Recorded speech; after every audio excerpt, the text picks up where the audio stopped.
தமிழ்நாட்டை இருட்டடிப்பு செய்து உரிமைகளை பறிப்பதற்கு ஒன்றிய பாஜக அரசு சதித்திட்டம் தீட்டுவதாக தமிழ்நாடு காங்கிரஸ் கமிட்டி தலைவர் செல்வபெருந்தகை குற்றம் சாட்டியுள்ளார்.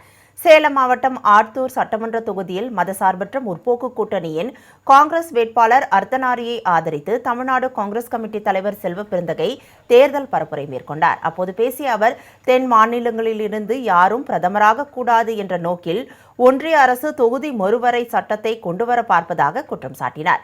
இந்திய மக்களின் குரலாக பாராளுமன்றத்தில் மக்களவை எதிர்க்கட்சித் தலைவர் ராகுல் காந்தி குரல் எழுப்பி வருவதாக அவர் தெரிவித்தார். வெற்றி வேட்பாளர் திரு அர்த்தனாரி அவர்களை கை சின்னத்தில் வாக்களித்து வெற்றி பெற வைத்தால் மகளிர் உரிமை தொகை 1000 ரூபாய் கொடுத்ததை 2000 ரூபாய் கொடுப்போம். பென்ஷன், ஓஏபி பென்ஷன், மாற்றுத்திறனாளிகள் பென்ஷன், ஆதரவற்ற பெண்களின் பென்ஷன் 1500 2000 ரூபாய். குழந்தைகளுக்கு காலை உணவு. இதனைத் தொடர்ந்து கிருஷ்ணகிரி மாவட்டம் ஊத்தங்கரை தொகுதி காங்கிரஸ் வேட்பாளர் குப்புசாமியை ஆதரித்து செல்வபெருந்தகை பரப்புரை செய்தார்.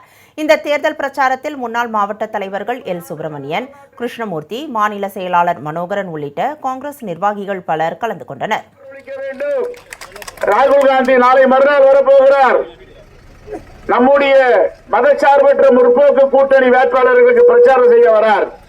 மாண்புமிகு முதலமைச்சரையும் சந்திக்கிறார். என் அருமை தாய்மார்களே, பெரியவர்களே,